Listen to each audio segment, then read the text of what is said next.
Good morning friends. Next lecture series આપણે લઈને આવી રહ્યા છીએ પંચકર્મની લેક્ચર સિરીઝ. બહુ જ અગત્યની છે અને બહુ જ ઝડપી ડેઇલી રેપિડ લેક્ચર સિરીઝ છે આ.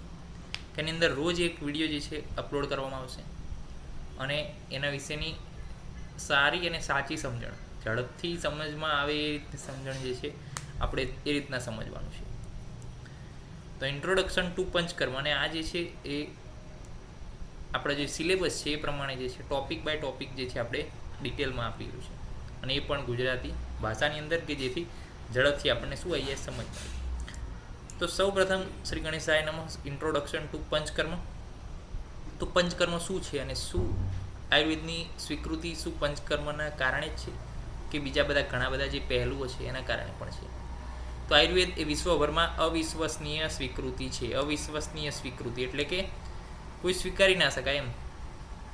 હજુ ઘણા બધા દેશોની અંદર એ શું છે, વેલ ઓથોરાઇઝ નથી આયુર્વેદની આ ડિગ્રી જે છે. તો અવિશ્વસનીય સ્વીકૃતિ છે કે ડિગ્રી કોઈ ઓથોરિફિકેશન નથી, છતાં પણ બધા એના ઉપર વિશ્વાસ કરે છે, બધા એના ઉપર ટ્રસ્ટ કરે છે. એ મહત્વનું છે. તો એ જે છે એને શું કહેવાય છે? અવિશ્વસનીય સ્વીકૃતિ કહેવાય. આયુર્વેદની સારવારમાં બે વિશેષતાઓ છે. કઈ કઈ? તો એક છે શોધન અને બીજું છે એક સમન. અને જે પંચકર્મની અંદર જે આપણે અભ્યાસ કરવાનો છે એ શોધન વિશે અભ્યાસ કરવાનો છે. પંચકર્મ ચિકિત્સા એ સામાન્ય રીતે બાયો ક્લિન્ઝિંગ રેજીમેન છે કે જેની અંદર શું થાય છે, આખા શરીરનું ક્લિન્ઝિંગ. બાયો એટલે કે શરીર, ક્લિન્ઝિંગ એટલે કે સાફ થવું, અને રેજીમેન એટલે કે એક પદ્ધતિ છે. ઓકે, પંચકર્મ એ આખા શરીરનું જે શોધન કરવાની પદ્ધતિ છે, જેનો હેતુ, જેનો પર્પસ શું છે, શરીરમાંથી ઝેરી તત્વોને દૂર કરવાનો છે. અને ઝેરી તત્વો જેવા દૂર થાય એવી શરીરની રોગ પ્રતિકારક શક્તિ શું થશે? વધશે. આથી પંચકર્મ જે છે આયુર્વેદમાં ઘણું બધું મહત્વ ધરાવે છે. અષ્ટાંગ આયુર્વેદની અંદર કાય ચિકિત્સા જે છે પ્રથમ ક્રમાંકે છે. કેમ? તો કે કાય બાલ ગ્રહોદ્વાંગ શલ્ય દંષ્ટા જરા ઉદ્વાન. તો એમાં કાય ચિકિત્સા જે છે પહેલું છે, અને તે સર્વાંગ આશ્રિત વ્યાધિ માટે પ્રથમ ચિકિત્સા માનવામાં આવે છે.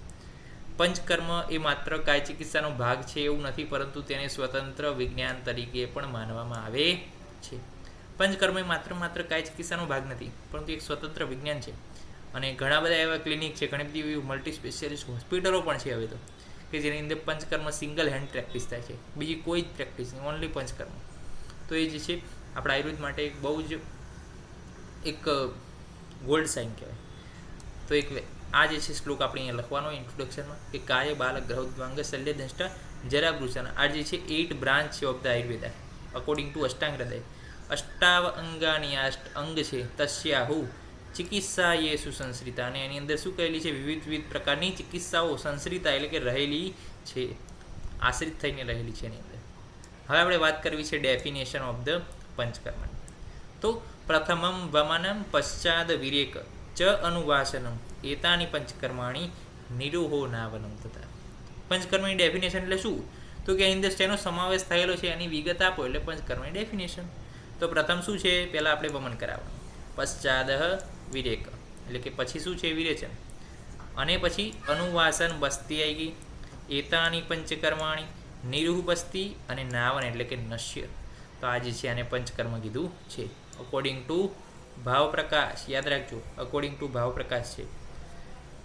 બીજી વાત કરીએ તો કે સ્નેહ સ્વેદાદિ દ્વારા શરીરસ્ય ઉત્કૃષ્ટ દોષાણામ યથાસન્ન માર્ગેણ બહિર્નિર્ણય કર્તૃત્વ સંસમન કર્તૃત્વ ચ પંચકર્મત્વ. એટલે કે સ્નેહ સ્વેદન એટલે સ્નેહન અને સ્વેદન દ્વારા શરીરમાં જે ઉત્કૃષ્ટ થયેલા દોષો છે એને તેના નજીકના માર્ગ, યથા આસન્ન માર્ગેણ, તેના નજીકના માર્ગથી બહિર્નિર્હરણ બહાર નીકાળવાની જે પદ્ધતિ છે, અને રોગનું જે સંશમન કરવાની પદ્ધતિ છે એને શું કહેવામાં આવે છે? પંચકર્મ તરીકે ઓળખવામાં આવે છે. હવે બે ડેફિનેશન થઈ ગઈ કે પ્રથમમ વમનમ પશ્ચાદ વિરેકચાનું વાચનમ એતાની પંચકર્માણી નિરૂહો નાવનમ તથા. ફર્સ્ટ ડેફિનેશન ભાવ પ્રકાશ પ્રમાણે, અને જો બીજા આચાર્ય પ્રમાણે લખવી હોય તો સ્નેહ સ્વેદાદિ દ્વારા શરીરસ્ય ઉત્કૃષ્ટ દોષાણામ યથાસન્ન માર્ગેણ બહિર્નિર્ણય કર્તૃત્વ સંશમન કર્તૃત્વ ચ પંચકર્મત્વ. તો આ બે ડેફિનેશન છે, એના વિશે આપણે નેક્સ્ટ લેક્ચરની અંદર ઓકે જોઈ લો. અહીંયા આ ચરક પ્રમાણે છે. આ જે બીજા નંબરની ડેફિનેશન જોઈએ ચરક પ્રમાણે છે. તો એમાં પંચ શબ્દ છે અને કર્મ શબ્દ છે.